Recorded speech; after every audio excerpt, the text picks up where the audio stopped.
Ja som veľmi rád a som potešený, že v úlohe hostia dnes na frekvenciách Rádia Regina Západ môžem privítať dámu, ktorá, ako sa hovorí, že dáva do laty, či stavia na nohy nejedného športovca, dokonca aj celý manšaft, aby som bol úplne konkrétny, manšaft hokejových Corgoňov z Podzobora, čiže tým HK Nitra. Vítam fyzioterapeutičku Lenku Skaličanovú, vítajte, zdravím. Ďakujem pekne za pozvanie. Vy ste k športu mali blízko, viem o vás, že ste robili hádzanú. Čo sa stalo, že ste museli skončiť? Ja som robila hádzanú v takých tých mládežníckych kategóriách. Mala som vrodenú vývojovú vadu srdca, čiže už sa o tom vedelo, že je tam taký nejaký problém. Nejak mi bolo dané do vienka to, že som človek, čo sa nevzdáva, ide cez všetko a mám výbornú výchovu rodičov, že keď sú dobré známky, rob si čo chceš. Aha, takže, super prístup. Takže bola som relatívne zdravá, všetko som zvládala, ale už potom, keď prišli tie vyššie kategórie, tak to bolo trošku citeľné a tréningová náročnosť a zápasová náročnosť, tam sa priznám, že tak mám tie spomienky, že tam si to najviac pamätám. No a potom teda navrhol môj kardiológ, že musí sa to operačne riešiť. Takže som bola na operácii v mladom veku a po operácii, keďže bola doba, kde kardiorehabilitácia nebola v nejakom vývoji a ani teraz veľmi nie je, takže tak poviem, nevedeli, čo so mnou, ako sa naspäť vrátiť, čo so mnou robiť. Mala som dlhú pauzu od hociakého pohybu. Takže sme sa tak nejako rozhodli, že to idem vyskúšať, lebo samozrejme idem cez všetko, no ale bohužiaľ ten zdravotný stav, respektíve ten návrat do toho športu už bol ťažký a už mi aj vlastne tie moje spoluhráčky ušli tou výkonnosťou. Takže po prvom tréningu som mala asi týždeň teplotu, takže sme si doma povedali, že preto som vám túto otázku položil, pretože presne asi tam možno nastal aj ten zlom, že videli ste, čo to znamená, keď je telo trošku, ako sa hovorí, že hapruje alebo nevládze, tak tam ste si povedali, že aha, tak budem aj ja na tej strane pomáhať tým športovcom, ktorí do niečo takéhoto chtiac, nechtiac samozrejme spadnú a budem ja tá, ktorá budem pomáhať. Čiže stane sa zo mňa fyzioterapeut. Presne tam bol ten impuls, lebo samozrejme v tom mladom veku každý športovec a športovkyňa verí v to, že bude hrať v najlepšej lige sveta, že sa tým bude živiť a proste je to tá obrovská vášeň a chceme robiť iba to. S odstupom času viem, že asi ani tam by nešla tá moja cesta, ale vtedy tomu všetci veríme a v podstate to sklamanie prišlo, že nikto sa o mňa nestaral. Čiže ja som si povedala, že aj ja sa idem o vás starať. Čiže ja chcem, aby tí športovci mali starostlivosť, aby proste vedeli, že áno, vedia to dotiahnuť tí, ktorí majú napríklad to odhodlanie, ktorí majú tú vášeň, možno nie taký talent, ale že aj tou poctivou robotou, keď majú okolo seba tých správnych ľudí, tak to vedia dotiahnuť k tým svojim snom. Ale viem, že ako opatrovateľka, alebo takto v rámci takéto starostlivosti ste začali v opatrovateľskej službe s pacientami a klientami, za ktorými ste chodili domov a neboli to športovci. Asi vám to dalo, prvá otázka, nejakú skúsenosť do budúcna a taká podotázka, alebo vyplývajúca otázka z toho, ako ste sa potom od domácej starostlivosti opatrovateľskej dostali naspäť teda k tomu športu a športovcom? Niekedy to bolo tak, že keď ste vyštudovali fyzioterapiu a boli ste bakalár, tak ste museli mať ročnú povinnú prax. Tým pádom ste sa museli niekde zamestnať. V tej dobe bolo veľmi ťažké sa zamestnať v nejakom zdravotníckom zariadení, tých pozícií bolo veľmi málo, takže keď to tak poviem, že človek bral hneď prvé, čo je, aby sme si tú ročnú prax odkrútili a mohli sme ďalej doštudovať magistra. Takže to miesto bolo jednovoľné. Mne sa vtedy pošťastilo, že si teda idem odkrútiť tú ročnú povinnú prax. Bolo to v Adoske. Ja som vlastne vždy tvrdila, že chcem robiť so športovcami, ale roboty sa nebojím a v podstate som išla do toho, mám robotu, teším sa. Tak idem. Bola to skúsenosť výborná, lebo keď si predstavím stavy niektorých slovenských štadiónov a niektoré tie domácnosti, kde tá posteľ je vám po kolena, nemáte pomôcky a musíte vymýšľať tie rôzne cvičenia, takže veľakrát si na to spomeniem, aké to bolo vtedy a vlastne je to veľmi podobné aj teraz a dalo mi to takú neoblomnosť, že videla som tých ľudí, ktorí sú naozaj nevládni a chcú sa postaviť na nohy a chcú sa dostať naspäť do bežného života a majú to odhodlanie a to si nejak tak prenášam do hocičoho, čo robím vo svojom živote. Dobre, takže to bola takáto táto fáza praxová, ako ste povedali, ale potom prišiel naozaj teda ten návrat a vy ste začali hneď s hokejistami, hneď v klube, ktorý už vtedy bol, sa mi zdá, v popredí, aj nejaký ten titul v tých rokoch presne bol a bol tam tréner staviania. Čiže Nitra, hokejové mesto, futbal takmer zabudnutý v tomto meste, takže všetci chodia v Nitre na hokej. Ako to? vzniklo táto spolupráca? Tam som ešte, ako sme sa pred vysielaním bavili o tej Bystrici, tak ja som vlastne si potom otvorila svoje centrum, lebo sa mi nejak tak nepáčilo, koľko času sa venuje tým pacientom a aký teda priestor je pre nich, takže som si povedala, že idem si to teda, keď mám tú možnosť a už som doštudovala, idem si to robiť podľa seba, že chcem mať tú hodinu na toho pacienta, tak som si otvorila svoje centrum. A vlastne dostali sa ku mne prví športovci, chvála Bohu, ich v Nitre máme kopec už úspešných, takže to boli najprv súrodenci Lomnickí a nejak sa tak o mne podozvedali ľudia, že teda vedia ku mne prísť, tak začali chodiť hokejisti z Bystrice. A z Bystrice mi vlastne každý pondelok chodilo jedno auto chalanov, ktorí teda potrebovali, ako sa tak povie, niečo opraviť a s nimi som vlastne spolupracovala celú sezónu a Bystrica vtedy vyhrala titul. A nejak sa teda už v Nitre dozvedeli, že nie len tu nejaká Skalka robí, ale teda pomáhala aj Bystrici, samozrejme oni mali aj svojich fyzioterapeutov, ale bolo to pre mňa veľmi také to, že konečne viem byť pri tom vrcholovom športe. No a zavolali ma na pohovor do HK Nitra, kde som si teda sadla pred trénera stavianiu, pred vedenie a mala som taký polovičný výsluh od neho, ale skôr už odstupom času, lebo s trénerom, teda s Tondom, máme fantastický vzťah. To bolo také, že poukázať na to, že áno, táto vie, čiže mi dal výsluch, čo som študovala, ako som študovala, koľko mám zdravotníckých odborov, či som zdravotník. A dával kompetentné otázky ako trénerko? Áno, dával presne tak to za mňa má vyzerať, že teda naozaj, či ten človek je vzdelaný a je v tej funkcii, ktorej má byť.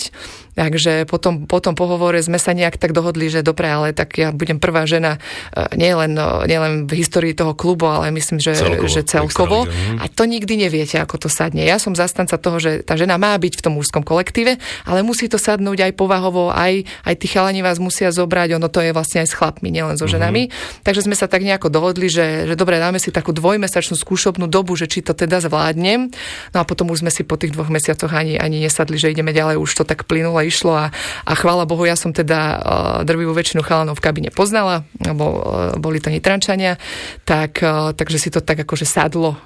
Teraz taká krátka otázka, určite bude aj krátka odpoveď, že mnohé ženy sú, ale vlastne aj my chlapi, ale mnohé ženy sú také, že trošku fajnovejšie, prejde okolo nej, možno chlap, ktorý trošku zapácha, už ohrňa nos, a teraz vy prídete do kabíny, kde tých chlapov je hneď 20, 25 alebo koľko, s týmto ste nemali ako nežné žieňa problém s tým pachom ľudským, myslím, že ľudia, čo ma poznajú, by ma neoznačili za nežné žieňa, to je také prvé.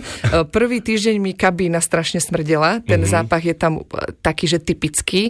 Ale je paradox ten, že už postupom času po tých rokoch, keď máme tú pauzu, keď sa čaká na tú letnú prípravu, tak vám ten smrad chýba. Už keď potom prídete do tej kabíny, tak viete, že to začína a že už zase ideme do toho kolobehu. Takže, ako sa hovorí, ňufák si už zvykol na to. Že? Presne, je to vôňa domová. No. Ale zaujímavé bolo, čo ste naznačili, a toho sa chcem chytiť, že ako vás vníma prostredie. Presne ste povedali, že ženský element v chlapskom kolektíve športovom musí byť. Stalo sa vám niekedy, že čo vás niečo zamrzelo, alebo buď priamo do očí vám niekto povedal, alebo sa hovorí, a vy ste sa sama vyjadrili v tom zmysle, že stretli ste sa priamo s tým, že ženský element do mužského športu nepatrí. No, áno. Ja sa priznám ako chlap, poviem, že úplne v pohode, ja som za. Aby tam bol ten element. Niekoľkokrát sa mi to v živote stalo. Doslova som prišla o pozíciu v športovom, alebo teda v stafe, v tom športovom týme, pretože som žena. A bolo mi to do očí povedané, čo ja aspoň keď si mám, ja si zo všetko... Prezradíme poslucháčom, že sa týka reprezentácia Slovenska vo futbale, že tam sa vám to stalo. Ja som človek, ktorý je za to, že aspoň, že to teda povedali a vyjadrili sa, lebo by som si pýtala spätnú väzbu, čo je zle na mojej práci a kde sa môžem zlepšiť, ale s týmto bohužiaľ nič nespravím, aj keď dnes už máme iné možnosti, ale s týmto nič nespravím. A som názoru toho, že ten ženský element tam musí byť na určitej pozícii, ale takisto ako v ženskom kolektíve musí byť mužský element. Je pravda, že nie som toho názoru, že sme na jednej úrovni a na jednej lodi, ale som toho názoru, že každý tam prináša to svoje, ktoré tam má tú pozíciu. Lebo nebudem sa ja tváriť, že ja znesem toľko, čo chlap fyzioterapeut, nebudem sa tváriť, že ja mám takú istú silu ako ten chlap fyzioterapeut, aj keď na nej pracujem, ale ten ženský element v rámci toho vnímania tých situácií, možno nejakého emocionálnejšieho pochopenia toho daného športovca, či on doma niečo prežíva, či vám to vôbec povie, lebo v tej kabine sa naozaj robí sranda zo všetkého a nie vždy tam chcete povedať možno nejaké trápenia, čo prežívate doma, a keď tá žena je naozaj vnímavá a citlivá, tak vie tú informáciu prospešne posunúť ďalej, aby ten športovec a ten tréner vedeli, na čom sú. Čiže z tohto pohľadu si myslím, že tá žena v tom mužskom kolektíve musí byť a naopak ten muž v tom ženskom, aby tam tých emócií nebolo veľa, aby to nebolo len niekedy uplakané, uvrieskané, také onaké, tak tam musí byť ten rámec a musí tam byť tá ráza, energia, aby to vedel upratať. Povedali ste nám už a prezradili, že v osobe Antonína Staviaňu, vtedajšieho trénera Nitry, ste tú spriaznenú dušu a možno aj takého spojenca našli. Ale teraz poďme k samotným hráčom. Presne ste tiež pred chvíľočkou začali myšlienku, že tam asi je tiež ťažké si získať dôveru, ale zase pre toho hráča môže byť presne to, že ste ženou lepšie a výhodnejšie, že vám, keď získa si vašu dôveru a vie, že vy mu dôverujete a neprezradíte to, čo on prezradí vám, alebo chce vám prezradiť a zdôveriť sa vám, takže to neposuniete ďalej. Takže asi aj v tomto taká spätná väzba musí byť. A ako dlho, povedzme, trvá takéto získanie si hráča, kým sa vám zdôverí? Veľmi to záleží od toho, ako veľmi sa obmení káder. Ak zostávajú tí chalani z minulého roka, tak ty už v podstate nejaké veci povedia, že keď budeš mať čokoľvek obrácať na skalku, možno to není tak často, ale môžeš kedykoľvek zavolať, napísať, ona to vymyslí. Čiže na tom vlastne to celé stojí a je to aj o takej typológii toho hráča, že nie každý počas tej sezóny využíva moje služby, každý má nejaké svoje rituály, má svoje zaužívané veci, čo vie, čo mu funguje, čo potrebuje, ale vlastne vždy sa nájdú takí, ktorí chcú so mnou tráviť viac času. Samozrejme v tom smere, že chcú mať informácie o tom pohybe, chcú mať informácie aj možno o nejakom nastavení hlavy, ako pracovať s emóciami, s myšlienkami, postojmi. Takže tí so mnou trávia viac času a vždy sa k ním pridajú ďalší. A to, čo nás teda teraz čaká, tá playoff je o tom presne, že tam ich je vždy najviac, lebo to utúži kolektív ešte viacej a potom ich mám tých, čo mi veria. A možno máte viac práce, pretože v play-off v hokejovej ligy sa ide naozaj do tuhého, tam naozaj, ako sa hovorí, že to len keby nohu mal otvorenú zlomeniu, tak len vtedy nenastúpi na ľad. Že tak pristupujú hokejisti k tomu. Určite. Musíte ich brzdiť niekedy v tom odhodlaní podať. Je to také zaujímavé, že sú také ako keby dve skupiny tých športovcov. Jedna tá skupina je naozaj, že ich musíme brzdiť, že má odtrhnutú nohu a už musíme vysvetliť aj s pánom doktorom, že počkaj, ale toto je naozaj veľké riziko. My tie rizika im vždy povieme. Ak sa on rozhodne, že ale ja idem cez to, tak my ho podporíme v tej jeho ceste. My mu tie rizika musíme povedať, ale on, ak má to odhodlanie, OK, pomôžte mi, skúste mi to zafixovať alebo niečo a ja idem vyskúšať, tak tam už ja sa ako keby preklopím a idem ho podporiť. Samozrejme, ak sa udeje niečo ešte horšie, tak ideme tou liečbou. Čiže nie ste len fyzioterapeut, ale musíte byť asi niekedy aj psychológ, pretože tiež je známa tá veta aj z vašich úst, aj z vašich kolegov, že je to mnohokrát v hlave. Myslím si, že každý, kto pracuje so športovcami, je jedno, či je fyzioterapeut, master, kustód, tréner, asistent, každý musí byť psychológ. Každý jeden. Tam je veľmi dôležité, čo mu poviete, pokiaľ je prehratý zápas. Viete, ako na ňo. Napríklad, myslím si, že najviac ich poznajú kustódi, lebo s nimi trávia najviac času a naozaj my máme skvelých kustódov, obidvoch, ktorí niekedy len šplechnú niečo, ale oni presne vedia komu a presne vedia čo. Aha. Takže všetci tam musíme byť psychológovia.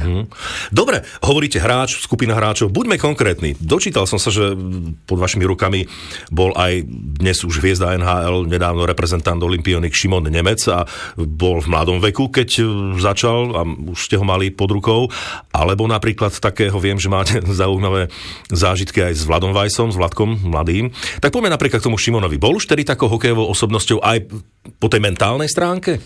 Že vedel, čo treba, na čo si má dať pozor, v čom si má dať povedať a poradiť? Bol veľmi vyspelý na svoj vek. Veľmi mal taký hlad po informáciách.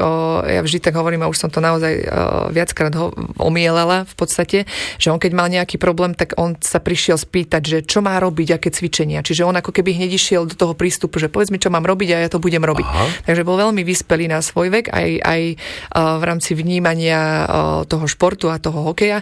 Vždy vedel, čo spravil zle a vždy si to vedel povedať. Čiže neviem, či si pamätám, že som v tej dobe u neho zažila nejaké také ľutovanie alebo posudzovanie, že ten za to môže, alebo také niečo. Čiže vôbec. Bol veľmi vyspelý na svoj vek. No, tak toto sú zaujímavé informácie. A čo s tým Vladom Vajsom? To zložitá povaha, mladý muž. S Vladom som začala ja pracovať, už ani neviem, vlastne veľmi dávno, ešte vtedy on bol v reprezentácii, ja som tam už vlastne vtedy nebola a v podstate sa teraz stali z nás nejaký, ja ho volám až, že rodinný kamoš a už ani v podstate nevyužívam moje fyzioterapeutické služby, len niekedy niečo odkomunikovať a skôr sa tak stretávame a chvála Bohu teraz sa stretávame, že áno, všetko je v poriadku, nič ma neboli, čiže on má fantastickú starostlivosť v Slovane, ale v tej dobe to bolo intenzívne, že sme sa snažili dostať vlastne z opakovaných chronických zranení a ja si na ňom a vlastne aj na jeho otcovi veľmi vážim to, že keď som sa opýtala na všetko, lebo všetko so všetkým súvisí, tak vlastne on sa nikdy na nič nehral a vždy všetko na rovinu mi povedal. A tam vlastne sa možno to kamarátstvo tak utužilo, že ja nie som človek, ktorý odsudzuje a ktorý by mal povedať. Ja tak vravím, že buď to hovorí Boh, vesmír, to je jedno, ak to voláme, ale ja som tam není. Čiže ja len pracujem s informáciami, že čo s čím súvisí a čo ti môže spôsobovať tie problémy. Čiže každý nech si robí, čo chce. Mne to nevadí, mne absolútne nič nevadí.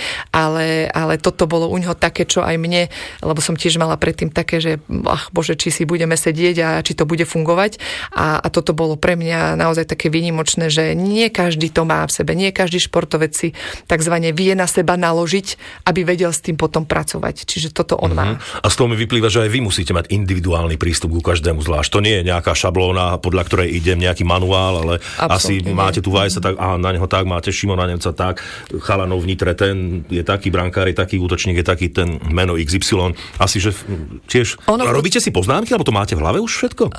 Robím si poznámky, niekedy si robím fotky, videa tých pohybov. Ono nejaké tie, ako keby my to voláme, protokoly máme, čiže držíme sa nejaká doba liečenia, nejaké zaťaženia a tak ďalej. To sú nie ako keby moje vymyslené veci, to sú tie vedomosti, ktoré stále získavame, ale potom je tam tá osobnostná stránka a to sú tie špecifiká. Či ten športovec potrebuje vedieť konkrétne všetko napríklad dopredu, alebo nechce vedieť dopredu a potrebuje vedieť iba v tomto momente, čo ideme robiť. Či si môžem dovoliť to zaťaženie dať trošku skôr, lebo je to osobnosť, ktorá takzvané znesie, alebo musím to zaťaženie trošku posúvať, lebo je vnímavejší, citlivejší, viac sa sleduje, to nemyslím zlom, ale sú niektorí takí, čiže posúvam to zaťaženie, takže je to naozaj prísne individuálne, ktorí viac potrebujú nejaké manuálne techniky, lebo viem, že je to športovec, ktorý aj si chce láhnuť na to lôžko a naozaj dre napríklad v tej posilovni počas tej rehabilitácie potrebuje si trošku oddychnúť, tak nemôžem ísť ja tým protokolom, že len to bude u mňa pohyb, ale viem, že mu musím toto dopriať a potom také základné, kto sa bojí akupunktúry, kto sa bojí nejakého prístroja, kedy mu to viac vysvetľovať a potom,